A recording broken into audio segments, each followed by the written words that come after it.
அவ உள்ள இருக்காயா? என்ன வா, பிரியா வந்திருக்கலாமே, இங்க வராம இருக்கா? எங்க பிரியா சித்தி தான் தேவி அக்காவை கூட்டிட்டு வர சொல்லிச்சு தெரியுமா? அதுக்கு தான் நான் வந்தேன்.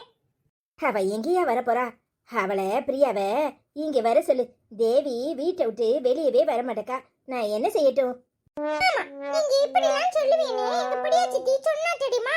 அதுக்கு பதில் என்ன சொல்ல சொன்னா தெரியுமா? தேவி நீ வீட்டை விட்டு வெளியே வந்தாதான் பிரியா உன்னைய பாப்பேன்னு சொல்லியிருக்கா தெரியுமா? இதுக்கெல்லாம் பயந்துக்கிட்டு வீட்டை விட்டு வெளியே வராம இருக்க கூடாது. பிரியா எதிர்பார்த்துட்டு இருப்பா. தேவிய தனியா நீங்க அனுப்பணுமா அப்படின்னு சொல்ல சொன்னா தெரியுமா? உங்க சித்திக்காரிக்கு துணிச்சல் ரொம்ப அதிகம்தான். ஆனா என்ன செய்யறது? இந்த தேவிய நான் போக சொன்னாலும் போக மாட்டாளே. சரி, உங்க சித்தி சொன்னதா நான் போய் சொல்றேன். அவ வருவா, சரியா? சூப்பர் ஆச்சி. இப்பதான் நீங்க தைரியசாலியா இருக்கீங்க தெரியுமா? எதுக்கும் பயந்துகிட்டு இருக்க கூடாது, தைரியமா இருக்கணும். இப்ப என்ன நடந்து போச்சுன்னு இப்படி தேவி அக்கா கவலையில இருக்கா? அவகிட்ட நான் சொன்னேன்னு சொல்லுங்க. தைரியமா இரு, ஒண்ணும் நடக்கலன்னு சொல்லுங்க, சரியா? அது சரி. பிரியா எத்தனை நாள் லீவ்ல இருக்கா? இன்னும் 4 days லீவ்ல இருக்கா. நீங்க இப்பவே தேவி அக்காவை வர சொல்லுங்க. இல்ல நான் நின்னு கூட்டிட்டு போணுமா? அதெல்லாம் ஒண்ணும் வேண்டாம், அவ வருவா. நான் அனுப்பி விடுறேன், சரியா? சரிங்க ஆச்சி. இந்த பிள்ளைக்கு நல்ல துணிச்சல் தான், தைரியசாலியும் கூட. ஆனா இந்த தேவி பம்மிக்கிட்டே எல்லாம் இருப்பா. நான் சொன்னா மட்டும் கேட்டுற போறாளா என்ன? சொல்லி பாப்போம். லூசு, இன்னும் எத்தனை நாளைக்கு இப்படியே பயந்துக்கிட்டு வீட்டுக்குள்ளேயே முடங்கி கிடப்ப? அதான் உன்னை வர சொன்னேன். நான் வரதுக்கு 5 நிமிஷம் ஆகுமா? நீ வந்தாதான், வெளியே வந்தாதான் அதுவும் உனக்கு தைரியம் வரும். அதான் வெளியே வர சொன்னேன். தெரியும் தெரியும் எனக்கு, நீ இப்படித்தான் எதையாவது பண்ணுவேன்னு. ஏன் அவனை அனுப்பினவ நீ வீட்டுக்கு வந்திருக்க வேண்டியதானே? நான் உன் கூட சேர்ந்து வந்திருப்பேன்ல. ஏய், நீ என்ன லூசா? நீ எந்த தப்பும் பண்ணல. உன் மனசுல இருக்கிற ஆசைய வெளியே சொன்னேன். அதை அவங்க குத்தமா நினைச்சா அதுக்கு என்ன பண்றது? நான் மட்டும் இருந்திருந்தேன், அந்த பொம்பளைய அங்கேயே ஓட ஓட விரட்டி இருப்பேன். எவ்வளவு திமிரு இருந்தா உன் மேல கைய வச்சிருப்பா. ஏய், இதுக்கெல்லாம் பயந்து வீட்டுக்குள்ளேயே முடங்கி கிடக்க முடியுமா? எத்தனை நாளைக்கு இப்படி முடங்கி கிடக்க? நீ வெளியே வந்தாதான் உனக்கு தைரியம் வரும். அதான் வர சொன்னேன். அது எனக்கு புரியுதுடி. ஆனா என்ன பண்றது? எனக்கு ஊர் முன்னாடி எவ்வளவு அசிங்கமா போச்சு தெரியுமா? இப்படியெல்லாம் நடந்துக்குவாங்கன்னு நான் கொஞ்சம் கூட நினைக்கல. எல்லாத்துக்கும் காரணம் என் அண்ணிதான். என் அண்ணன் கிட்ட கொடுத்த லெட்டர் எப்படி அவங்க கைக்கு போச்சு? இதனாலதான் நான் அன்னைக்கு என்ன ஏதுன்னு கேட்டேன். உன் மொழியே திருட்டு மொழியா இருக்கே, சரியில்லையேன்னு பதில் சொல்லியிருந்தா தானே. நீ பம்மிக்கிட்டு என்கிட்ட சொல்லாம இருந்திருக்க. என்கிட்ட சொல்லியிருந்தனா 2ல 1 நானே அவங்கிட்ட முடிவை கேட்டிருப்பேன். நான் கேட்கும்போது அவன் போய் சொல்லியிருப்பானா? நீ என்னதும் தானே இப்படி நடந்துக்கிட்டாங்க. அதான் எப்பவும் தைரியமா இருக்கணும். இப்படி ஊமை கோட்டானா இருக்கக்கூடாது. அது சரி, அதை விடு. நடந்தது நடந்து போச்சு. அதையே பேசி என்ன பிரயோஜனம்? உனக்கு ஹாஸ்டல்லாம் எப்படி இருக்கு? உனக்கு ஹாஸ்டல்ல இருக்க பிடிக்குதா? இது என்னடி கேள்வி? யாருக்குதான் ஹாஸ்டல் பிடிக்கும்? வீட்டில் இருக்கிறதா எல்லாருக்கும் பிடிக்கும். ஆனா என்ன செய்யறது? வேற வழி இல்லாம தான் அங்க போய் இருக்கிறேன். எல்லாம் எங்க அம்மாக்காக தான். இந்த 1 வருஷமும் இப்படியே ஒப்பத்த வேண்டியதான். எனக்கு ஹாஸ்டல் பிடிக்காது வேற விதம். ஆனா நாங்க சின்ன சின்ன பிள்ளைங்க கூட இருக்காங்க தெரியுமா? 4ஆம் கிளாஸ்ல இருந்து வீட்டை விட்டு அங்க கொண்டாந்து சேர்த்திருக்காங்க. அவங்களெல்லாம் என்ன சொல்றது? அந்த பிள்ளைங்களை பார்க்கும்போது நமக்கு எவ்வளவோ மேலுன்னு தான் இருக்கு. அது சரி, மேடத்துக்கு அதுக்குள்ளேயும் உங்க அம்மா மாப்பிள்ளை பார்க்குறாங்களாமே? ஆமா ஆமா, பாக்குது. என்ன செய்யறது? எவனையாவது ஒருத்தனை பார்த்து கெட்டிட்டு போனா எங்க அம்மாக்கு கொஞ்சம் நிம்மதியா இருக்க முடியும்னு நினைக்கிறாங்களா இருக்கும். நான் வேற இப்படி ஒரு குத்த பண்ணிவிட்டேன்ல, பின்ன என்ன பண்றது? ஏண்டி அப்படி நினைக்கிற? அதெல்லாம் விடு. ஆமா, மேடத்துக்கு யார் மேலையும் காதலே வரலையா? வருதே, ஓ மேல வருது. என்னடி கேள்வி? காதலா? காதலு கத்திரிக்கானு. ஏய், எனக்கு பிடிச்சவன் என்னை தேடி வரணும். அவன் எங்கேயாவது இருப்பான், வருவான். வராம எங்க போயிடுவான். ஆனா இப்ப வரல, வரும்போது பாத்துக்கலாம். அடிப்பாவி, உன்னை பார்த்தா எனக்கு ரொம்ப சந்தோஷமா இருக்கு தெரியுமா? மேடம் கல்யாணம் முடிச்சுட்டு போயிடுவீங்க. அப்புறம் நான் மட்டும்தான் இந்த ஊருக்குள்ள மேக்கையும் கிழக்கையும் வள வரணும். நான் ஒன்று கேட்டா தப்பா நினைக்க மாட்டியே? இந்த ஊர்ல உனக்கு எந்த பசங்களையும் பிடிக்கலையா? எவனையுமே பிடிக்கல, என்ன செய்ய? வருது. இங்க பாரு, எனக்கு அப்படி ஒரு எண்ணம்லாம் வரல. அதுவும் இல்லாம காதல் தன்னால வரணும். அது இப்ப வரலன்னு வச்சுக்கேன். வரும்போது முதல்ல உனக்கு தான் சொல்வேன். முதல்லன்னு சொன்ன உடனே ஞாபகம் வருது. முதல்ல எங்க அம்மா கிட்ட தான் சொல்லுவேன். அப்புறம் நீ இங்க இருந்தனா உன்கிட்ட சொல்லுவேன். என்னடி இப்படி சொல்ற? காதலிக்கிற எல்லாரும் பேரண்ட்டுக்கு பயப்படுறாங்க. நீ என்னன்னா டைரக்டா உங்க அம்மா கிட்ட சொல்லுவேங்கிற? எனக்கு எல்லாமே எங்க அம்மா தான். எங்க அப்பாவை நான் பார்த்தது கூட கிடையாது. அதனால எங்க அம்மா கிட்ட தான் சொல்ல முடியும். காதலிக்கிறது என்ன தப்பா? உன்கிட்டே வந்து எங்க அம்மா சொல்லிச்சுல்ல, இங்க பாரு, எனக்கு மனசுக்கு பிடிச்சவன் எங்க இருக்கானோ அது எனக்கு தெரியாது. ஆனா இந்த பஜ்ஜி சஜ்ஜி எல்லாம் தின்னுட்டு மாப்பிள்ளை பாக்குற சம்பிரதாயம் எல்லாம் எனக்கு பிடிக்கல. எங்கேயாவது ஒருத்தன் இருப்பான்ல, எப்பவாது வருவான். அதுக்கு இது நேரம் கிடையாது. நான் நல்லா படிச்சு நல்ல வேலைக்கு போய் எங்க அம்மாவை ரொம்ப ஹாப்பியா வச்சுக்கணுங்கிறது தான் என்னோட ஆசை. வரவன் வர்றப்ப வரட்டும், இப்ப அவசரம் இல்லைல்ல. உண்மையிலே உங்க அம்மா கொடுத்து வச்சவங்களா நீ கொடுத்து வச்சவளா அப்படின்னு நினைக்கும் போது உங்க அம்மா தான் ரொம்ப கொடுத்து வச்சிருக்காங்க. ஏன்னா நீ அவங்களுக்கு பொண்ணா பிறந்திருக்கல. அதுதான் இல்ல, நான் தான் ரொம்ப கொடுத்து வச்சவன். எங்க அம்மாக்கு பொண்ணா பிறந்திருக்கல, அதானே விட்டு கொடுக்க மாட்டியே. சரி சரி, நீ இரு, நான் உனக்கு குடிக்கிறதுக்கு ஏதாவது எடுத்துட்டு வரேன். தேவி, எப்படிமா இருக்க? நல்லா இருக்கியா? நல்லா இருக்கேன்க்கா. நீங்க எப்படி இருக்கீங்க? நல்லா இருக்கீங்களா? என்னக்கா வெளியே கிளம்பிட்டீங்களா? ஆமா தேவி, நானும் அவரும் கோயிலுக்கு போறோம். இரு, உனக்கு காஃபி போட்டு எடுத்துட்டு வரேன். ஐயோ அக்கா, பரவாயில்ல, நீங்க போயிட்டு வாங்க, நான் அப்புறமா குடிச்சுக்கிறேன். அதெல்லாம் ஒண்ணு இல்ல, நீ இரு, நான் காஃபி போட்டு கொடுத்துட்டு போயிட்டு வரேன். நீ சாப்பிட்டுட்டு தான் வீட்டுக்கு போகணும், சரியா? சரிக்கா. ஏய், உனக்கு காஃபி வேணுமா? கொடுத்தா குடிக்க மாட்டேன் நான் சொல்லுவேன். போய் போட்டுட்டு வா. அது சரி. ஆவண்டி அக்கா, ஏண்டி எடுத்து பேசுற? யாரு அவளா? சரியான ஊமக்கோட்டான். என்ன பேசனே தெரியாது. எப்ப பார்த்தாலும் புருஷனுக்கு பம்மிக்கிட்டு, மாமியாளுக்கு பம்மிக்கிட்டு, மாமனாருக்கு பம்மிக்கிட்டு இப்படிதான் இருக்கும். என்கிட்ட மட்டும் தான் சண்டை போடுவா. போ, அவங்க இயல்பே அதுதான். நீ சும்மா எது சொல்லிட்டு இருக்காத. பாத்தியா, இப்ப கூட கோயிலு கொலனுக்கிட்டு. அதுக்கு நம்பிக்கை ரொம்ப அதிகம். ஏன், உனக்கு கடவுள் நம்பிக்கையே கிடையாதா? நீ கடவுள் இருக்காருன்னு நம்பவே மாட்டியா? ஆமா ஆமா, இருக்காரு. நீ நம்புதாயே, என்னால விடு. எனக்கெல்லாம் எந்த நம்பிக்கையும் கிடையாது. நாம சோறு பொங்கினாதான் நாம சாப்பிட முடியும் அப்படிங்கிற நம்பிக்கை மட்டும்தான். அதானே, உன்னை மாத்த முடியுமா? சரி சரி, வா, பின்னாடி போய் தோட்டத்தை பார்ப்போம். சரிடி. ஏங்க, நான் கேக்குறேன்னு தப்பா நினைக்காதீங்க. உங்க ஆத்தாளுக்கு அறிவு இருக்கா இல்லையா? ஏங்க, ஒரு மாசம் கூட ஆகல, உங்க தங்கச்சிக்காரி ஊரு பூரா கேவலப்பட்டு, இப்போ நான் அங்க இருந்து எங்க அம்மா வீட்ல இருந்து வரேன். உங்க தங்கச்சிக்காரி அப்படியே அந்த பிரியா பிள்ளை வீட்டுக்கு போய்கிட்டு இருக்கா. கிட்டி, அதுக்காக அவளை வீட்டுக்குள்ளேயே இருக்க சொல்லுவியா? ஓனா போயிட்டு வரா விட. ஆமா, அப்படியே விட்டு தான் ஊர்ல தலை காட்ட முடியாம இருக்கிறோம். ஊரு பூரா அசிங்கப்பட்டு போய் நிக்கிறோம். ஏங்க, குள்ளமோ நெட்டையோ குப்பனோ சுப்பனோ எவனையோ ஒருத்தனை பிடிச்சி அப்படியே இவ கழுத்துல தாலிய கட்ட வச்சு ஊரை விட்டே அனுப்பி விடுங்க. இங்க இருக்கிற வரைக்கும் நமக்கு தான் அசிங்கம். பொறுமையா இரு, எங்க அம்மா தான் மாப்பிள்ள பாக்குதுல, பாக்கட்டும். நாம எதையாவது பார்த்தா எங்க அம்மாக்கு கோவம் வந்துரும். எங்க அம்மாவா பார்த்து என்ன ஏதுன்னு முடிவு பண்ணட்டும். நீ கொஞ்சம் பொறுமையாவே இரு. என்னத்தங்க பாக்குறாங்க தேனா சோத்த பொங்கி நல்ல சோத்து மூட்டையாட தின்னுட்டு அப்படியே உறங்குறாங்க. சாயங்காலம் ஆனா டிவி சீரியலை பார்த்துக்கிட்டு எதுவுமே நடக்காத மாதிரி உட்கார்ந்துருக்காங்க. உங்க ஐயா என்னத்தையோ சம்பாத்தியம் பண்ணி அனுப்புறாரு. இவங்க குசியே இருக்கிறாங்க. பாக்குறாங்க. எங்க அம்மா கூட போன வாரம் சொல்லுச்சு, சந்தைக்கு போனப்ப அங்க ஒரு வியாபாரிய பார்த்துச்சான்.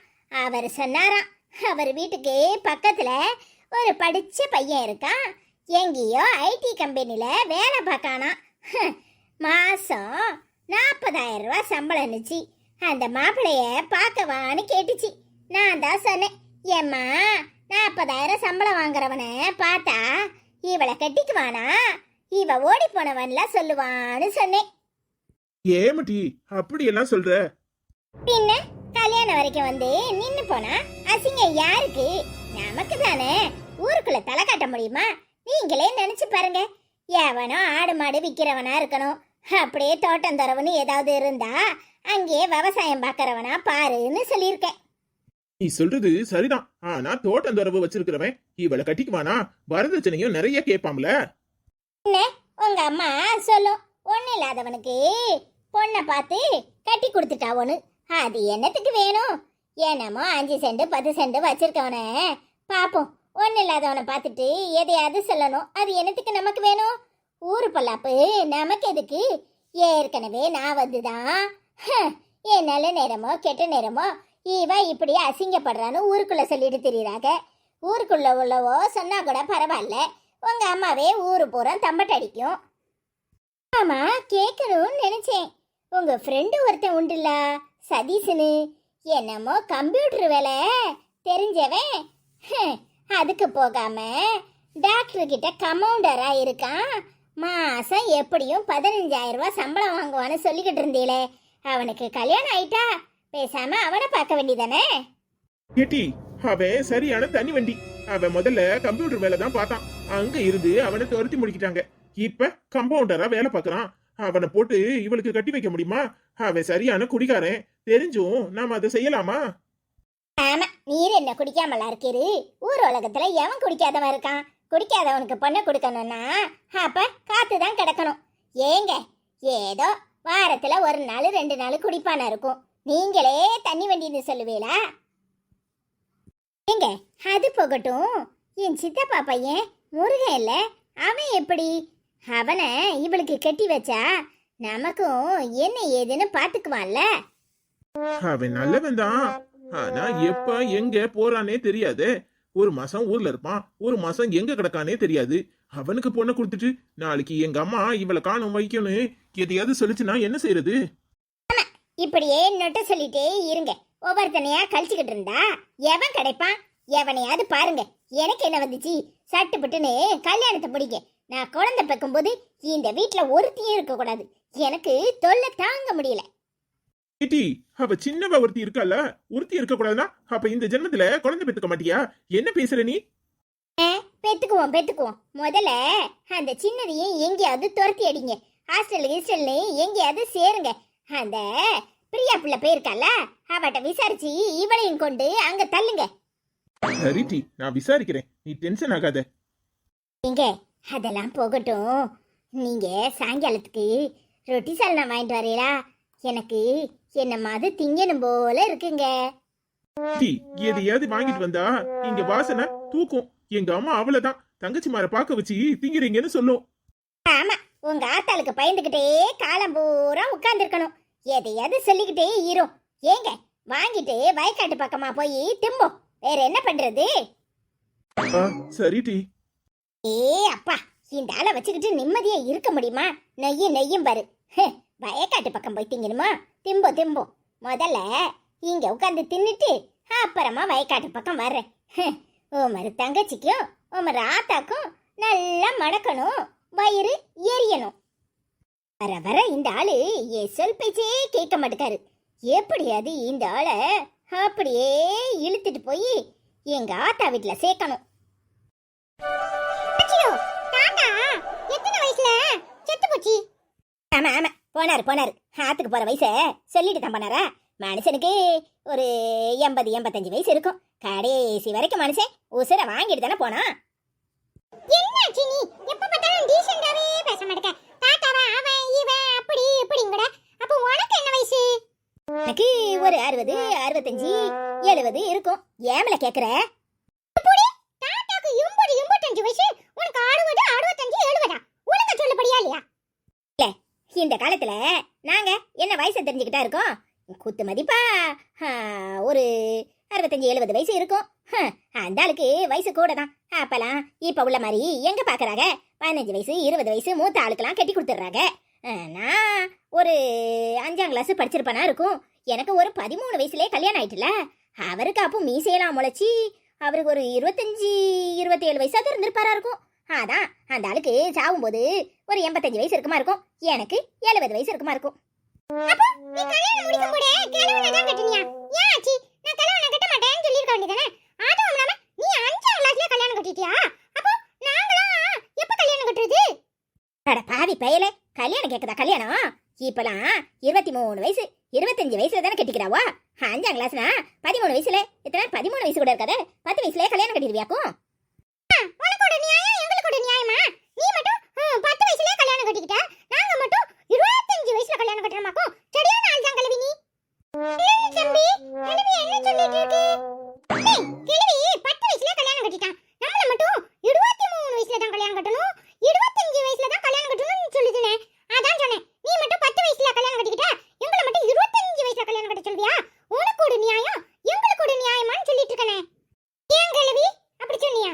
சொல்லு, அப்படி சொன்னியா? உனக்கு ஒரு நியாயம் எங்களுக்கு ஒரு நியாயமா? நீ 10 வயசுல கல்யாணம் கட்டிக்கிட்டா, நான் அடுத்த வருஷம் 8 வயசுல கல்யாணம் கட்டுவேன் தெரியுமா? இங்க பாரு, உனக்கு முன்னாடி நாங்க கல்யாணம் கட்டிக்குவோம். அதப்படி நீ மட்டும் 10 வயசுல கல்யாணம் கட்டினா, நாங்க மட்டும் 25 வயசுல கல்யாணம் படம் கல்யாணம் கட்டணுமா? சரியான ஆளுதான். இல்ல கூறு கட்டவனே அந்த காலத்துல இப்படி புத்தி கெட்டு போய் எல்லாரும் இந்த காரியத்தை பண்ணிருக்காவோ. அதுக்கப்புறம் சட்ட திட்டம்லாம் மாறி எல்லாரையும் நல்லா படிக்க வச்சு அறிவை வளர்த்து கல்யாணத்தை லேட்டா கட்டுங்க, இவ்வளவு சீக்கிரம்லாம் கட்டக்கூடாதுன்னு சொல்லி எல்லாரும் போராடி இப்படி ஒரு சட்டத்தை கொண்டு வந்திருக்காங்க.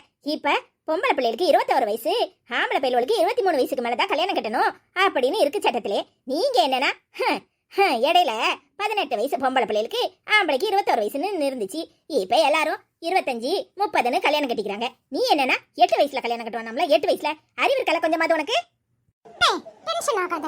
என்ன செய்யறது, நாம இந்த காலத்துல படந்துட்டோம். அதனாலதான் நமக்கு 25 வயசுல கல்யாணம் கட்டணும்னு சொல்லிட்டு இருக்காங்க. இன்னும் கொஞ்சம் நாளாகி படந்துட்டோம்னு வச்சுக்கோ, அப்புறம் 40 வயசுன்னு சொல்லிட்டு போறாங்க. ஏதோ கொஞ்சம் சீக்கிரம் படந்தோமே நினைச்சு சந்தோஷப்பட்டுக்கனே. சரி சரி, நாமளும் படிச்சு நல்ல வேலைக்கு போய் அப்படமா கல்யாணம் கட்டுவோம். இப்ப கல்யாணம் ஒரு பிரச்சனையானே. என்னடா கிழவி சீக்கிரமே கல்யாணம் கட்டிக்கிட்டேன்னு நினைச்சேன். இப்பதானே விஷயம் புரியுது.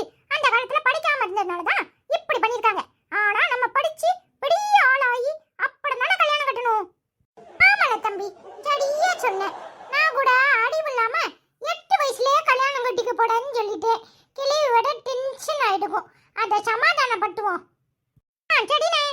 இல்ல அங்க குசு குசு குசுன்னு இருக்கியே, வாங்க வயக்காட்டுல போய் பம்பு செட்ல போய் குளிச்சுட்டு வருவோம்.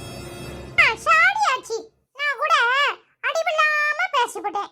நாம படிச்சு பெரிய ஆளாகி அதுக்கப்புறம் உன் தலைமையில நாங்க கல்யாணம் கட்டுறோம். நீ எங்களுக்கு 25 வயசுல நல்ல பொண்ணா பாடு, சரியா? அது சரி, இப்பவாது புத்தி வந்துச்சே. நான் வேற பயந்தே போயிட்டேன். அறிவு கட்ட பயிலோலா இப்படி போட்டி போட்டு சொல்றீங்களேன்னு. சரி சரி, வாங்க போய் குளிச்சுட்டு வருவோம். சரியாச்சி, நீ முன்னாடி பார்த்து நட, வடப்புல விழுந்து கிடக்காத, கவனமாடு. ஏ அப்பா, என் பேரனுக்கு தான் என் மேல எம்பூட்ட அக்கறை. சரி சரி, நீங்க 2 பேரும் பார்த்து வாங்க. நீ முன்னாடி போ, நீ முன்னால போனா நாங்க பின்னால ஓடும். அது சரி, பாட்டுக்கணும் குறைச்சல்ல, பார்த்து வாங்க.